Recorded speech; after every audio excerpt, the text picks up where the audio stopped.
Hello दोस्तों, स्वागत है आपका नई वीडियो में। कक्षा 11 की दो वीडियो हम पहले बना चुके हैं इस चैप्टर की, पार्ट 2 की, और आज एक नई वीडियो है। और इसमें हम आगे, जैसा कि हेडिंग आपको दिखाई दे रही है, मूल मात्रकों एवं मूल मात्रकों की, पूरक मात्रकों की परिभाषा है, ठीक है। इसके बारे में बात करेंगे, तो ध्यान देंगे आप अच्छी तरीके से कि हमारे मूल मात्रक कितने होते हैं और पूरक मात्रक कितने होते हैं। पहली भी वीडियो में हम बता चुके हैं कि मूल मात्रक हमारे 7 होते हैं, 7 मूल राशियां होती हैं, और 7 मूल राशियों के 7 मूल मात्रक होते हैं। इसके अतिरिक्त 2 पूरक राशियां होती हैं और उनके 2 पूरक मात्रक होते हैं, ठीक है। तो इसमें कौन सी राशि जो मूल राशि है? लंबाई, द्रव्यमान, समय, ताप, विद्युत धारा, ज्योति तीव्रता, पदार्थ की मात्रा, ये हमारी 7 मूल राशियां हैं। और 7 मूल राशियों के 7 मूल मात्रक हैं जो हम यहाँ पे भी डिफाइन करेंगे एक एक करके सबको, ठीक है। तो स्टार्ट करते हैं। सबसे पहला इसमें जो मूल मात्रक है वो हमारा है मीटर। दूसरा जो मूल मात्रक है मीटर किलोग्राम।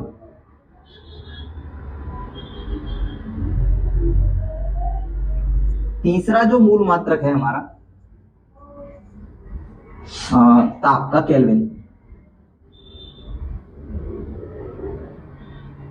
चौथा मूल मात्रक है हमारा एम्पियर।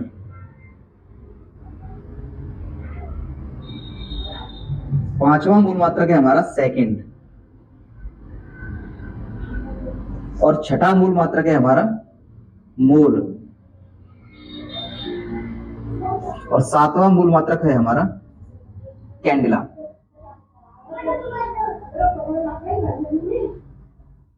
ठीक है। मीटर को हम स्मॉल एम से डिनोट करते हैं, किलोग्राम को हम स्मॉल के जी से डिनोट करते हैं, केल्विन को कैपिटल के से, एम्पियर को ए से, और सेकंड को स्मॉल एस से, और मोल को हम मोल ही लिख देते हैं। और एक कैंडिला, कैंडिला को हम सी डी लिखते हैं। ये भी हमको ध्यान में रखना है, ठीक है। तो क्या होते हैं ये मूल मात्रक, इनके बारे में एक एक करके हम आपको डिफाइन करते चलते हैं। सबसे पहले बात करेंगे हम मीटर की। मीटर क्या होता है कि मीटर 1983 में मीटर की परिभाषा स्वीकृत की गई। सन 1983 में मीटर की परिभाषा को स्वीकृत किया गया। किसके द्वारा? अंतरराष्ट्रीय मापतौल ब्यूरो के द्वारा, अंतरराष्ट्रीय मापतौल समिति के द्वारा इसको स्वीकृत किया गया। 1 मीटर वह दूरी होती है जो प्रकाश निर्वात में 29,97,92,458 सेकंड में तय करता है। ये बात हमको ध्यान में रखनी है। 1 मीटर क्या होता है? 1 मीटर वह दूरी होती है जो प्रकाश निर्वात में 29,97,92,458 सेकंड में तय करता है, ठीक है। तो इस बात को हम यहाँ पे राइट डाउन कर देते हैं कि 1 मीटर क्या होता है। तो देखते हैं 1 मीटर। सन 1983 में स्वीकृत की गई परिभाषा के अनुसार अंतरराष्ट्रीय मापतौल समिति के द्वारा इस परिभाषा को स्वीकृत किया गया था। और क्या था इस परिभाषा में कि 1 मीटर वह दूरी है, 1 मीटर वह दूरी है जो प्रकाश द्वारा निर्वात में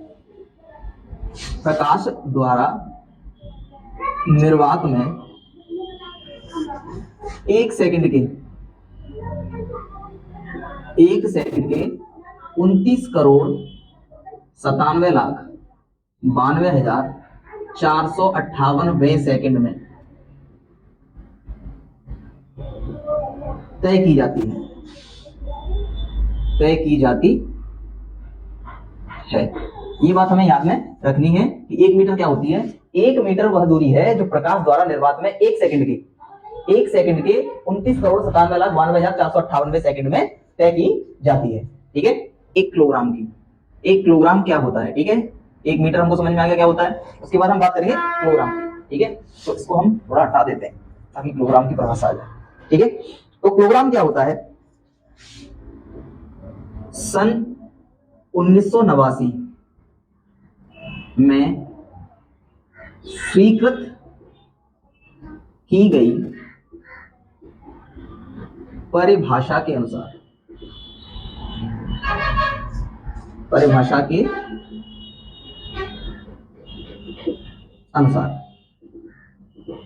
सन 1989 में स्वीकृत की गई परिभाषा के अनुसार क्या होता है 1 किलोग्राम। तो अंतरराष्ट्रीय मापतौल ब्यूरो जो है, अंतरराष्ट्रीय मापतौल समिति जो है, वो पेरिस के निकट सेवरेस में है। किसमें? पेरिस के निकट एक नगर है, एक टाउन है, कस्बा है सेवरेस। तो पेरिस के निकट सेवरेस में रखी हुई एक प्लेटिनम इरिडियम, प्लेटिनम इरिडियम की जो बेलन है उसका भार 1 किलोग्राम माना गया है, उसका द्रव्यमान जो है वो 1 किलोग्राम माना गया है। ठीक है, दोबारा से रिपीट कर दूं, पेरिस के निकट सेवरेस में रखी हुई प्लेटिनम इरिडियम की एक बेलन है, उस बेलन का नाम मान जो है वो 1 किलोग्राम माना गया है। ठीक है, तो यही क्या होता है 1 किलोग्राम की परिभाषा होती है। मैं लिख दे रहा हूं यहाँ पे कि पेरिस के निकट, पेरिस के निकट सेवरेस में स्थित अंतरराष्ट्रीय मापतौल समिति,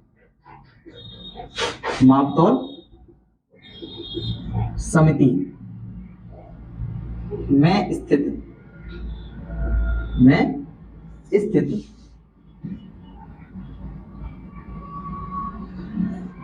या में रखी हुई, ये भी कर सकते हैं। ठीक है, मापतौल समिति में रखी हुई प्लेटिनम इरिडियम,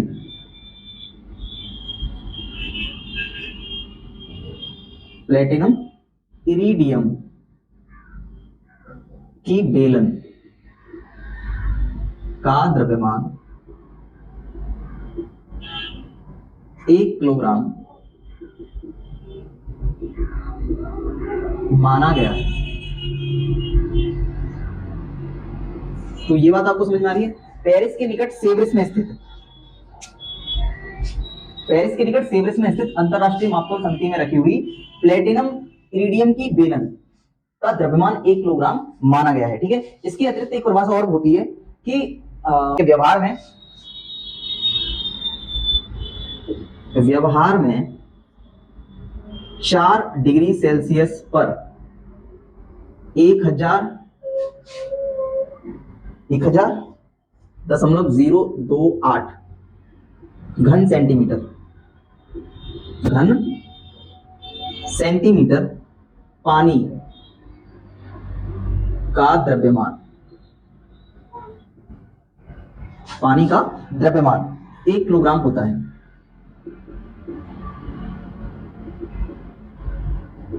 एक किलोग्राम होता है। तो व्यवहार में 4 डिग्री सेल्सियस पर 1000.028 घन सेंटीमीटर पानी का जो द्रव्यमान होता है वो भी 1 किलोग्राम होता है। ये भी हमें याद रखना है कि 1 किलोग्राम जो होता है, 1 किलोग्राम कार्बन 12 के 5.0188 गुणा 10⁻25 परमाणुओं का द्रव्यमान होता है।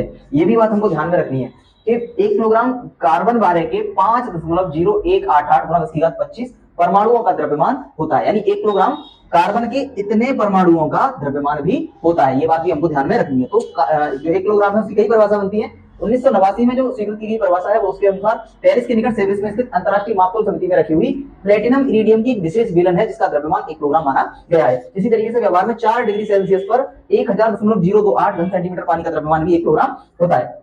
और 1 किलोग्राम की एक परिभाषा और होती है कि 1 किलोग्राम कार्बन 12 के 5.0188 परमाणु का द्रव्यमान भी माना गया है। ठीक है, चलो अब आगे बात करेंगे हम 1 एम्पियर की।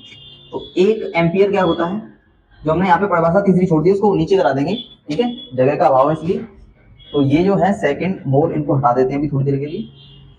ठीक है, अब 1 एम्पियर की बात करेंगे सबसे पहले। तो एम्पियर क्या होता है उसको देखेंगे। 1 एम्पियर विद्युत धारा वह धारा है जो 2 सीधे, लंबे और समांतर तारों में प्रवाहित करने पर उनकी प्रति मीटर लंबाई पर 2 गुणा 10⁻⁷ न्यूटन का बल आरोपित करती है। ठीक है, इसी बात को हम यहाँ पे राइट डाउन कर देते हैं कि क्या होता है 1 एम्पियर। तो 1 एम्पियर विद्युत धारा वह धारा है जो निर्वात निर्वात या वायु में स्थित, निर्वात या वायु में स्थित दो सीधे लंबे व समांतर, दो सीधे लंबे व समांतर तारों में, समांतर चालक तारों में प्रवाहित करने पर, प्रवाहित करने पर उनकी प्रति मीटर लंबाई पर, उनकी प्रति मीटर लंबाई पर, फिर लंबाई के बीच, ठीक है, ये भी लिख सकते हैं, लंबाई के बीच 2 गुणा 10⁻⁷ न्यूटन का बल आरोपित करती है, न्यूटन का बल आरोपित करती है। तो 1 एम्पियर विद्युत धारा वह धारा है जो दो निर्वात या वायु में स्थित या निर्वात में स्थित दो सीधे लंबे और समांतर तारों में प्रवाहित करने पर उनकी प्रति मीटर लंबाई पर 2 गुणा 10⁻⁷ न्यूटन का बल आरोपित करती है। ठीक है, तो उम्मीद है आपको ये चीजें तीनों मात्रक जो है वो समझ में आ गए होंगे। अगले मात्रक की बात करते हैं। अगला मात्रक है हमारा 5th नंबर, 1 सेकेंड। ठीक है, ये तीसरा था, चलो क्रम थोड़ा चेंज हो गया, कोई दिक्कत नहीं है। ये हमारा चौथा हो जाएगा 1 सेकेंड। 1 सेकेंड, तो 1 सेकेंड क्या होता है? माध्य सौर दिवस के 86,400वें भाग को 1 सेकेंड कहते हैं। अब माध्य सौर दिवस क्या होता है? तो माध्य सौर दिवस मतलब होता है 24 घंटे। माध्य सौर दिवस क्या होता है? 24 घंटे, एक दिन जिसको कह सकते हैं। ठीक है, 24 कहलाता है। ठीक है, तो यहाँ पे ये सेकंड की परिभाषा क्या बनती है? सेकंड की परिभाषा बनती है कि माध्य सौर दिवस के, माध्य सौर दिवस के, माध्य सौर दिवस के 86,400वें भाग को 1 सेकेंड कहते हैं। 1 सेकेंड कहते हैं, ये बात भी हमको ध्यान में रखनी है। माध्य सौर दिवस के 86,400वें भाग को, अब मैं बताता हूं आपको 86,400वां भाग कौन सा भाग होता है। तो हमें पता है एक दिन, एक दिन अर्थात 24 घंटे। ठीक है, तो 24 घंटे में कितनी सेकंडें होती हैं, तो ये निकालना सबसे पहले। 24 घंटे, एक घंटे में 60 मिनट और 60 मिनट में 60 सेकंड, अर्थात ये हो गई हमारी सेकंड। तो कितना हो जाएगा? 60 3600, 3600 इंटू 24, 24 का मल्टीप्लाई जब इसमें करेंगे तो हमारा आएगा 86,400। ठीक है, सेकंड। तो हमने बताया आपको कि माध्य सौर दिवस के 86,400वें भाग को क्या कहते हैं? 1 सेकंड कहते हैं। तो वही चीज यहाँ पे है कि माध्य सौर दिवस का 1 सेकंड जो होता है वो 86,400वां भाग होता है। ठीक है, समझ में आ गया आपको? आगे बात करते हैं। अगले जो 3 मात्रक है हमारे, अगले 3 मात्रक जो हैं वो केल्विन, कैंडेला और मोल हैं। तो केल्विन किसे कहते हैं?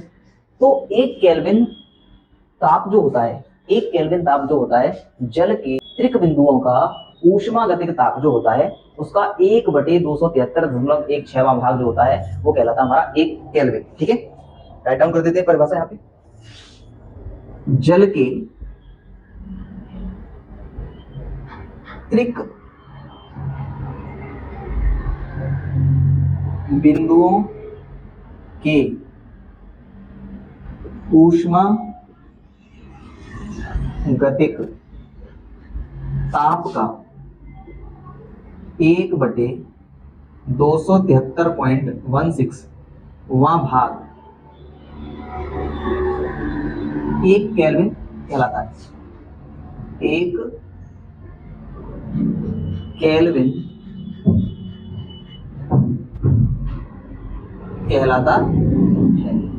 ठीक है, ये बात भी हमें याद रखनी है। 1 केल्विन क्या होता है कि जल के त्रिक बिंदुओं के ऊष्मागतिक ताप का 1/273.16वां भाग जो है वो 1 केल्विन कहलाता है। और इसी तरीके से एक कैंडेला किसी दिशा में 540 गुणा 10⁻12 हर्ट्ज आवृत्ति वाले प्रकाश स्रोत की ज्योति तीव्रता है। ये बात हमें ध्यान में रखनी है कि एक कैंडेला किसी दिशा में 540 गुणा 10⁻12 हर्ट्ज आवृत्ति वाले प्रकाश स्रोत की ज्योति तीव्रता है। ठीक है, ये बात याद रखनी है। जो उस दिशा में 1/683 वाट प्रति स्टेरेडियन की विकिरण तीव्रता का एक वर्णीय प्रकाश उत्सर्जित करता है। और इसी क्रम में अगला जो है एक मोल, जो सबसे ज्यादा महत्वपूर्ण भी है केमिस्ट्री में, केमिस्ट्री की दृष्टि से भी और फिजिक्स में भी। तो किसी पदार्थ की वह मात्रा जिसमें उस पदार्थ के अवयवों की संख्या कार्बन 12 के 0.012 किलोग्राम परमाणुओं की संख्या के बराबर होती है। याद रखना है हमें किसी पदार्थ की वह मात्रा जिसमें उस पदार्थ के अवयवों की संख्या कार्बन 12 के 0.012 किलोग्राम में परमाणुओं की संख्या के बराबर होती है। ये बात में हमें ध्यान में रखनी है, ठीक है। तो यहां तक आपको क्लियरली जितने भी मूल मात्रक थे वो हमने खत्म करा दिए हैं। इसके बाद बात करेंगे हम आगे जो दो पूरक मात्रक हैं, ठीक है। जैसे कि हेडिंग में दिखाई भी दे रहा है कि पूरक मात्रकों की परिभाषाएं भी है इसमें, ठीक है। तो देखते हैं कौन से पूरक मात्रक होते हैं, उनकी परिभाषाएं भी देखते हैं।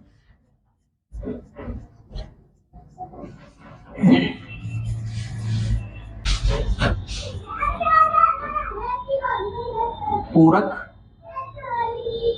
मात्रक, इसको कहते हैं सप्लीमेंट्री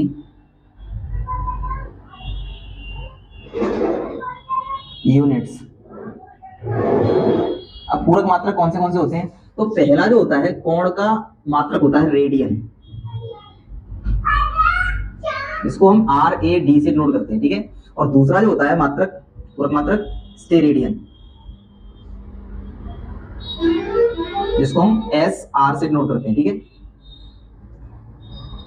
रेडियन समतलीय कोण अर्थात कोण का मात्रक होता है। अब रेडियन होता कितना है? तो एक रेडियन वह समतलीय कोण है जो किसी वृत्त की त्रिज्या के बराबर लंबाई का चाप उसके केंद्र पर अंतरित करता है, ठीक है। कि एक रेडियन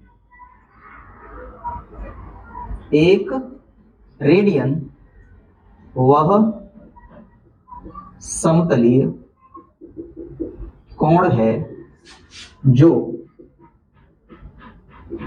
जो किसी वृत्त की त्रिज्या के बराबर लंबाई का चाप वृत्त के केंद्र पर अंतरित करता है। वृत्त के केंद्र पर अंतरित करता है। तो याद रखना है हमें कि एक रेडियन समतलीय कोण वह कोण होता है जो किसी वृत्त की त्रिज्या के बराबर लंबाई का चाप उसके केंद्र पर अंतरित करता है। देखो जैसे कोण बराबर क्या होता है, हम जानते हैं कोण बराबर होता है चाप बटे त्रिज्या। तो जैसा कि हमने परिभाषा में लिखा दिया कि चाप जो है त्रिज्या के बराबर है, लंबाई का चाप जो है वो किसके बराबर है? त्रिज्या के। चाप बराबर किसके? त्रिज्या के। अर्थात चाप मान लो अगर R है तो त्रिज्या भी R है, दोनों बराबर है, तो ये एक से भाग ले जाएगा, इसका कितना आएगा? एक रेडियन। तो वही परिभाषा यहाँ पे लिखी हुई है कि एक रेडियन वह समतलीय कोण है जो वृत्त की त्रिज्या के बराबर लंबाई का चाप उसके केंद्र पर अंतरित करता है। तो एक रेडियन कोण यही होता है हमारा। इसके बाद बात करेंगे स्टेरेडियन। तो स्टेरेडियन क्या होता है कि एक स्टेरेडियन वह घनकोण होता है जो किसी गोले की त्रिज्या के वर्ग के बराबर क्षेत्रफल वाले गोले के पृष्ठ द्वारा उस गोले के केंद्र पर अंतरित किया जाता है, वह कहलाता है हमारा एक स्टेरेडियन, ठीक है। एक स्टेरेडियन की ऐसे परिभाषा लिखी हुई है हमको यहाँ पे कि एक स्टेरेडियन वह घनकोण है जो किसी गोले की त्रिज्या के वर्ग के बराबर क्षेत्रफल वाले किसी गोले के पृष्ठ द्वारा उस गोले के केंद्र पर बनता है या फिर अंतरित किया जाता है, ठीक है। यहाँ तक की बात आपको समझ में आ गई। मूल मात्रकों का सिस्टम आपको पूरी तरीके से समझ में आ गया होगा, क्या क्या मूल मात्रक होते हैं, क्या क्या पूरक मात्रक होते हैं, किस तरीके से किसकी क्या परिभाषा होती है, ठीक है। आगे हम बात करेंगे इस वीडियो में अगले टॉपिक की, ठीक है। आगे हम बात करेंगे लंबाई के मात्रकों की। लंबाई के मात्रक दो प्रकार के होते हैं, एक तो लंबाई के छोटे मात्रक और लंबाई के बड़े मात्रक। तो सबसे पहले हम बात करेंगे लंबाई के छोटे मात्रकों की, ठीक है। लंबाई के छोटे मात्रक। लंबाई के छोटे मात्रकों में सबसे पहला जो मात्रक है वो हमारा सेंटीमीटर। 1 सेंटीमीटर पूरा लिखते हैं इसको, ठीक है। 1 सेंटीमीटर, ठीक है। 1 सेंटीमीटर के बाद क्या आता है? 1 मिलीमीटर, उसके बाद 1 माइक्रोन, उसके बाद 1 नैनोमीटर, उसके बाद 1 एंगस्ट्रॉम, उसके बाद 1 पिकोमीटर,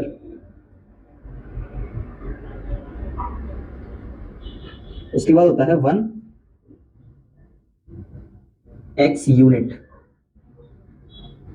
1 एक्स यूनिट या एक्स यूनिट भी पढ़ते हैं उसको, ठीक है, एक्स मात्रक भी कह सकते हैं, एक्स यूनिट भी कहते हैं। इसके बाद आता है एक फेम्टोमीटर या फर्मी या फेम्टोमीटर, ठीक है, एक फर्मी या इसको हम कहते हैं फेम्टोमीटर, फेम्टोमीटर।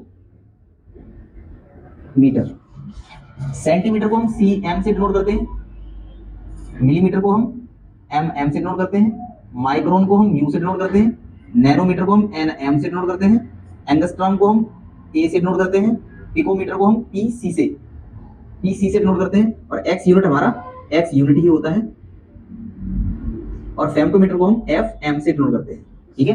तो ये बात ध्यान रखनी है, सभी दूरियां अंतरराष्ट्रीय मात्रक पद्धति जो है, अंतरराष्ट्रीय मात्रक पद्धति जो होती है उसमें सभी दूरियां एमकेएस पद्धति में मापी जाती हैं, अर्थात जो द्रव्यमान होता है उसको किलोग्राम में, और दूरी जो होती है उसको मीटर में, और समय को हमेशा सेकंड में मापा जाता है। तो सेंटीमीटर, 1 सेंटीमीटर बराबर होता है 10 की घात -2 मीटर,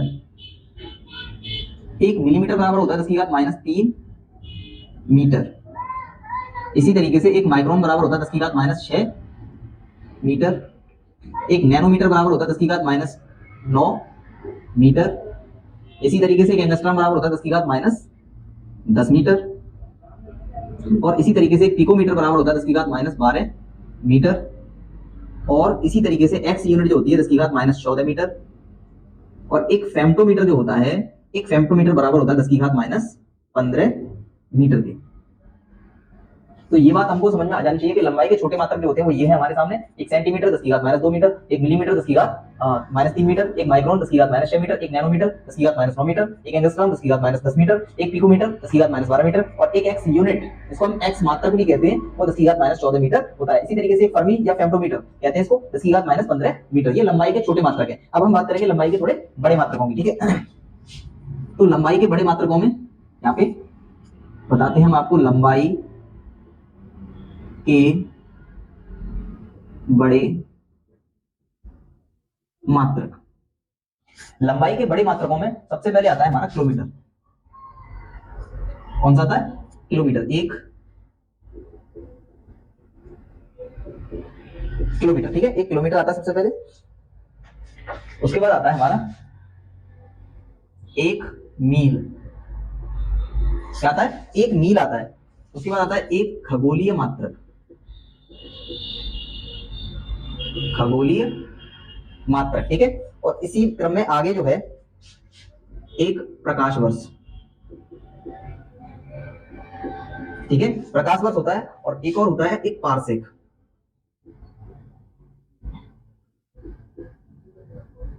पारसेक, ठीक है।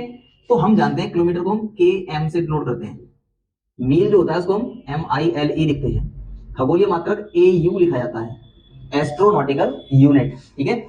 और एक प्रकाश वर्ष LY लिखा जाता है, लाइट ईयर बोलते हैं इसको, और पारसेक को हम पारसेक ही लिख देते हैं, ठीक है। पारसेक को क्या लिखा जाता है? पारसेक ही लिखा जाता है, ठीक है। तो ये बात हमें ध्यान रखनी है। अब हम जानते हैं कि 1 किलोमीटर में कितने मीटर होते हैं? 1000 मीटर, 1000 मीटर, या इसी को हम कहते हैं 10 की घात -3 मीटर, माइनस नहीं, 10 की घात 3 मीटर।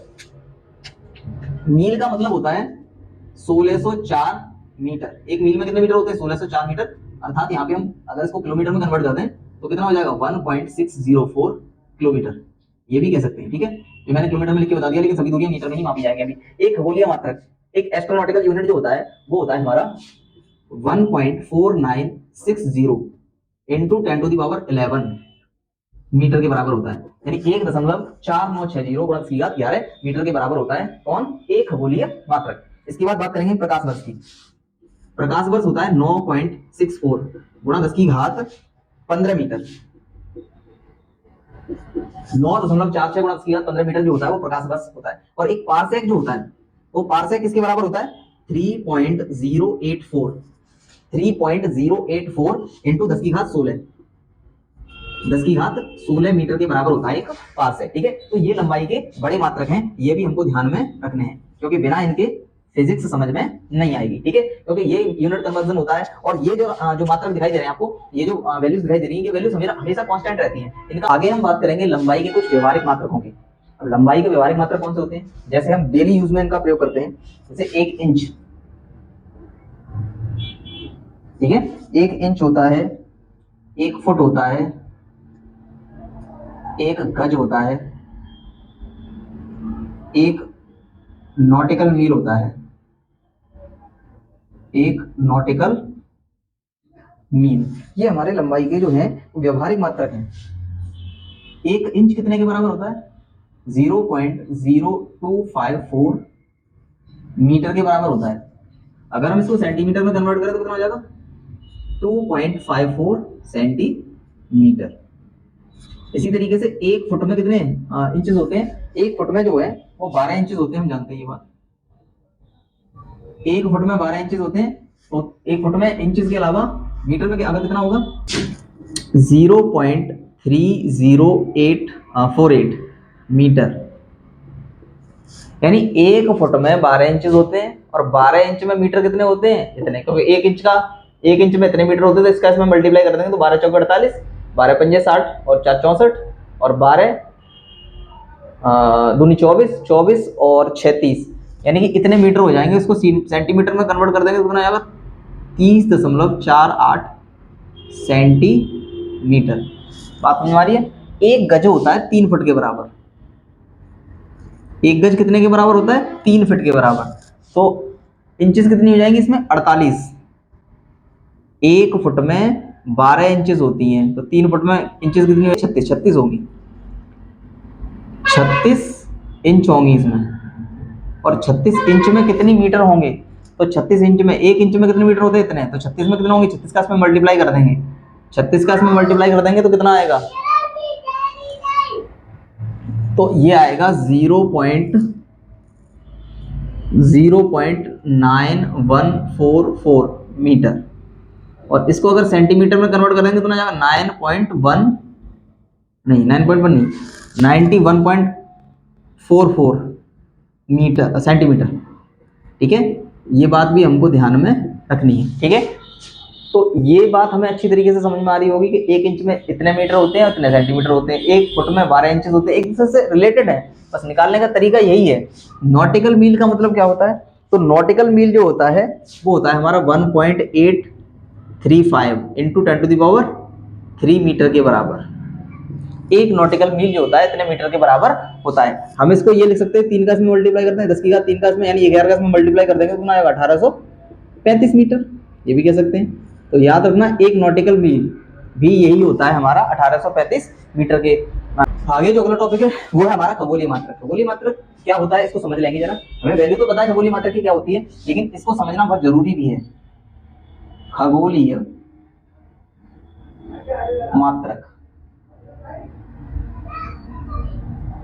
Astronomical unit. खगोलीय मात्रक क्या होता है,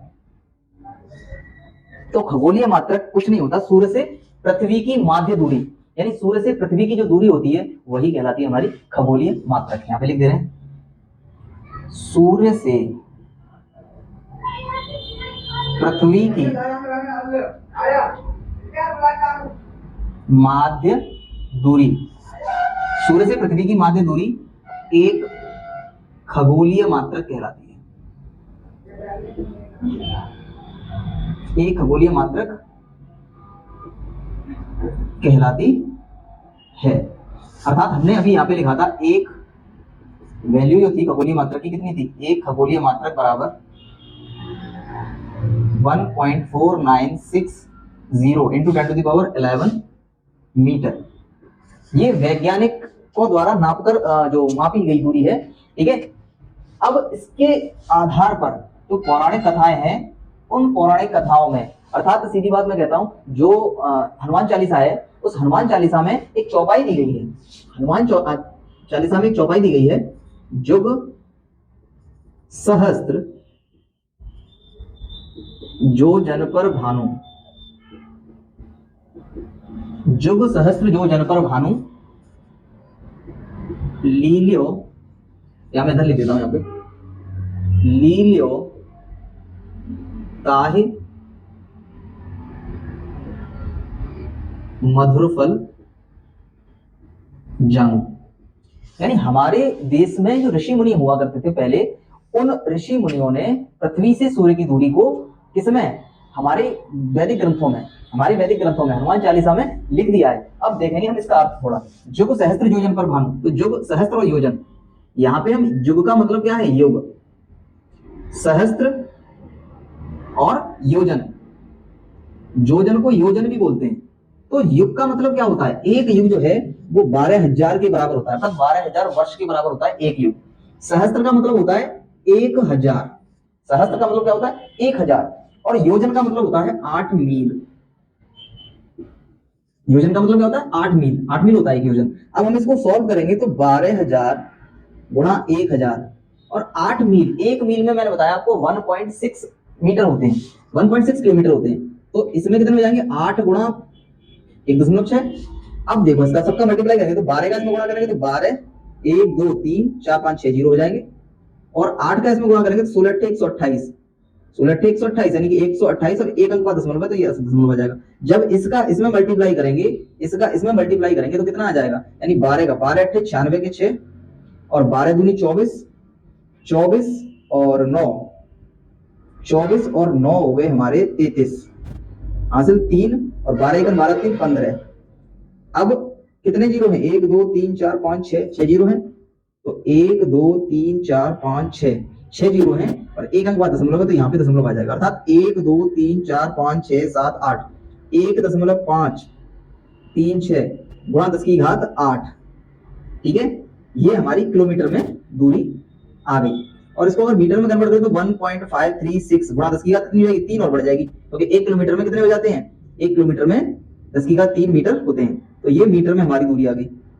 तो जो ऋषि मुनि थे, उन ऋषि मुनियों ने सूर्य से पृथ्वी की दूरी को चौपाई के माध्यम से पहले ही बता दिया था। वैज्ञानिक वगैरह तो बाद में आए हैं, उससे पहले ही सब कुछ ये क्लियर हुआ था। यानी वैदिक जो परंपरा है हमारी, वैदिक संस्कृति जो है, उन संस्कृतियों में ऐसे ऐसे ऋषि मुनि हुए हैं जिन्होंने पहले से ही बता दिया था कि सूर्य से पृथ्वी की दूरी क्या है, ये है। समझ में आ रही बात, ये अप्रोक्सीमेट है, बिल्कुल अप्रोक्सीमेट है, मतलब लगभग में माना गया है, क्योंकि सूर्य से पृथ्वी की दूरी तो ना तो वैज्ञानिक गए वहां पे वो करने, ठीक है, मापने उसको, यहाँ पे उन्होंने सीधा सीधा बता दिया था उस चौपाई के माध्यम से। ये चौपाई का अर्थ भी है और आपको समझ में भी आ गया होगा। ठीक है, मैंने खगोलीय मात्रक जो आया था तो इसको भी बता दिया है। ठीक है, चलो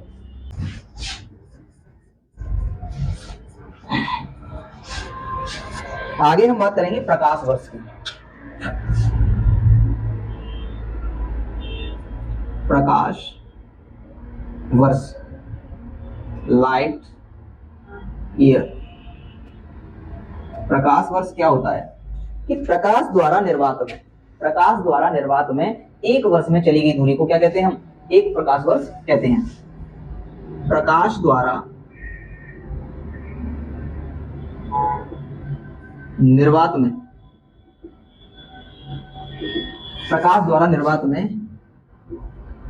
एक वर्ष में चली गई दूरी को एक प्रकाश वर्ष कहते हैं। एक प्रकाश वर्ष कहते हैं, अर्थात प्रकाश द्वारा निर्वात में एक वर्ष में चली गई दूरी को प्रकाश वर्ष कहते हैं। ठीक है, ये बात हमें याद रखना है, एक प्रकाश वर्ष कहते हैं और ये दूरी का मात्रक है। प्रकाश वर्ष समझ के बच्चे क्या करते हैं, प्रकाश पे टिक कर देते हैं, उसमें ऑप्शन प्रकाश भी होता है, लेकिन वास्तविकता में ये दूरी का एक मात्रक है। ठीक है, और दूरी का बड़ा मात्रक है। ठीक है, ये बात भी हमें ध्यान रखनी है। और हमें पता है कि एक प्रकाश वर्ष बराबर कितना होता है,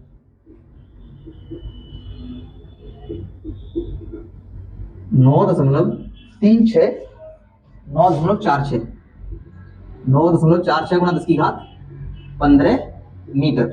ये बात हमें याद रखनी है। ठीक है, एक लाइट ईयर जो होता है, एक प्रकाश वर्ष जो होता है वो कितने बराबर होता है, 9.46 गुणा 10 की घात 15 मीटर के बराबर होता है। ठीक है, अब आगे हम बात करेंगे प्रकाश वर्ष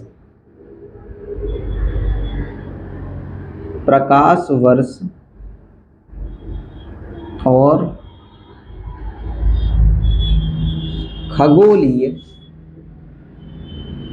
मात्रक में संबंध। प्रकाश वर्ष और खगोलीय मात्रक में जो संबंध है उसके बारे में हम बात करेंगे। तो प्रकाश वर्ष और खगोलीय मात्रक में क्या संबंध है कि एक प्रकाश वर्ष, एक प्रकाश वर्ष जो है वो बराबर होता है 6 गुणा 10⁴ खगोलीय मात्रक के। 6.3 गुणा 10⁴ खगोलीय मात्रक के बराबर होता है एक प्रकाश वर्ष। ठीक है, ये बात भी हमें ध्यान में रखनी है। और एक और है प्रकाश वर्ष और पारसेक के मध्य संबंध। प्रकाश वर्ष और पारसेक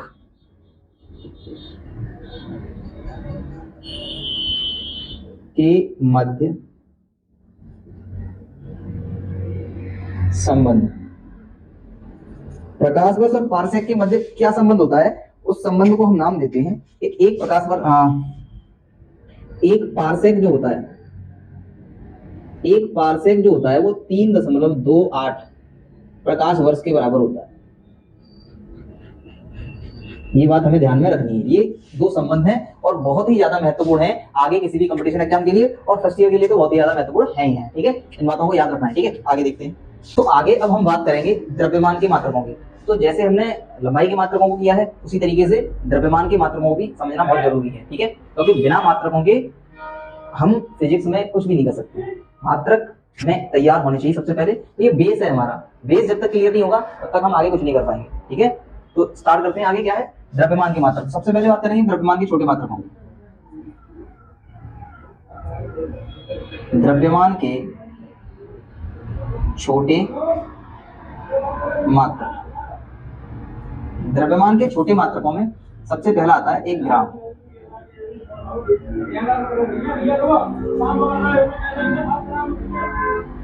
1 ग्राम, उसके बाद 1 मिलीग्राम, 1 कैरेट, और 1 कैरेट के बाद एक और होता है परमाणु द्रव्यमान इकाई। ये सबसे ज्यादा महत्वपूर्ण है, AMU, एटॉमिक मास यूनिट। ठीक है, तो 1 ग्राम कितना होता है, 1 मिलीग्राम कितना होता है, कैरेट कितना होता है, परमाणु द्रव्यमान इकाई कितना होता है, इन सभी को हम डिफाइन करते हैं यहाँ पे। तो 1 ग्राम में द्रव्यमान को सदैव किलोग्राम में मापा जाता है। तो 1 ग्राम में कितने किलोग्राम होते हैं, 10⁻³ किलोग्राम। ये बात हमें याद रखनी है। 1 मिलीग्राम में कितने ग्राम होते हैं, तो 10⁻6 किलोग्राम। ठीक है, इसी तरीके से 1 कैरेट जो होता है वो होता है हमारा 200 गुणा 10⁻6 किलोग्राम के बराबर होता है, मिलीग्राम नहीं होता। 200 गुणा 10⁻6 किलोग्राम के बराबर होता है। और 10⁻6 को हम क्या लिख सकते हैं, 1 मिलीग्राम। तो ये भार कितना हो जाएगा, 200 मिलीग्राम हो जाएगा, 200 मिलीग्राम। ठीक है, ये बात हमें याद रखनी है। अब बात करेंगे परमाणु द्रव्यमान इकाई। ये कितने के बराबर होता है, 1.66 × 10⁻27 किलोग्राम के बराबर। 1.66 गुणा 10⁻27 किलोग्राम के बराबर परमाणु द्रव्यमान इकाई होता है वो होता है। ठीक है, अब परमाणु द्रव्यमान इकाई क्या होता है, पहले इसको भी समझ लें, ये भी बहुत जरूरी है, ये आगे काम भी देगा। परमाणु द्रव्यमान इकाई, इसकी परिभाषा समझना बहुत जरूरी है, जिसको हम कहते हैं एटॉमिक मास यूनिट, और AMU लिख देते हैं इसको, AMU, एटॉमिक मास यूनिट। क्या होता है, यह सूक्ष्म मात्रक है, यह द्रव्यमान का, यह द्रव्यमान का अति सूक्ष्म मात्रक है। क्या होता है, परमाणु द्रव्यमान इकाई, यह द्रव्यमान का अति सूक्ष्म मात्रक है। इसका प्रयोग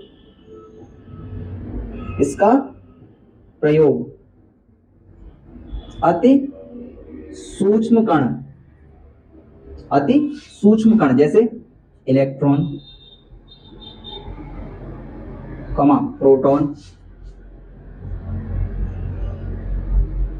1 न्यूट्रॉन आदि के द्रव्यमानों को व्यक्त करने के लिए किया जाता है। आदि के द्रव्यमानों को व्यक्त करने के लिए प्रयोग किया जाता है। ये बात हमें ध्यान रखनी है, द्रव्यमान का अति सूक्ष्म मात्रक है, इसका प्रयोग अति सूक्ष्म कण इलेक्ट्रॉन, प्रोटॉन व न्यूट्रॉन आदि के द्रव्यमानों को व्यक्त करने के लिए किया जाता है। ठीक है, ये बात हमें याद रखनी है। ठीक है, व्यक्त करने के लिए किया जाता है, प्रयोग हमने यहाँ पे लिख दिया ना। ठीक है, तो ये बात हमें याद रखनी है। आगे बात करेंगे हम द्रव्यमान के बड़े मात्रक।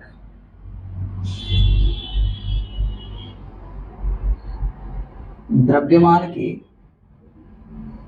बड़े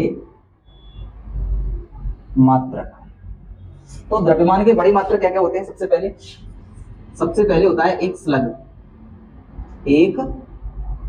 स्लग, फिर होता है 1 किलोग्राम, एक स्लग 1 किलोग्राम, 1 किलोग्राम छोड़ो, 1 क्विंटल लो, बड़ा मात्रक लेते हैं।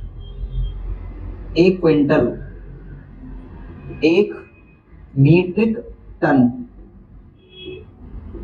एक slug, 1 quintal, 1 metric ton, 1 metric ton को टन भी कहते हैं।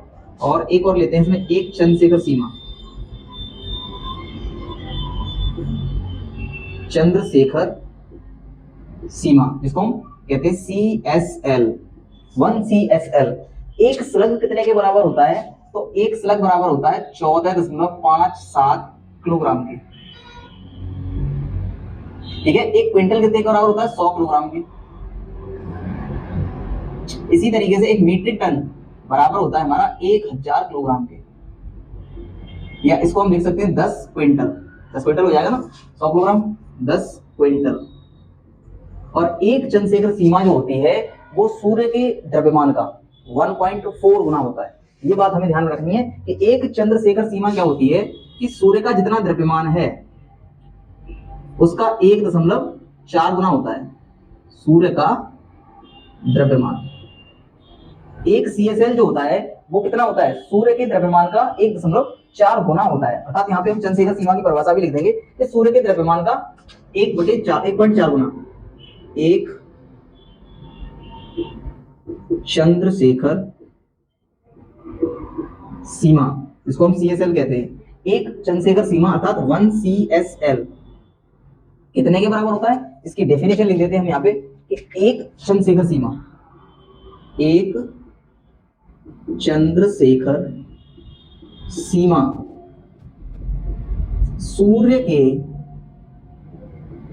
द्रव्यमान का 1.4 गुना होता है।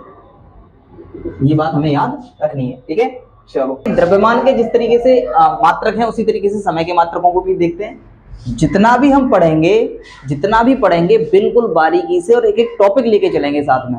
और ये चैनल आपके लिए इतना महत्वपूर्ण रहेगा क्योंकि इसमें थ्योरी भी हम आपको कंप्लीट कराएंगे, एक एक पार्ट का बारीकी से बारीकी जो टॉपिक होगा वो लेके चलेंगे। ठीक है,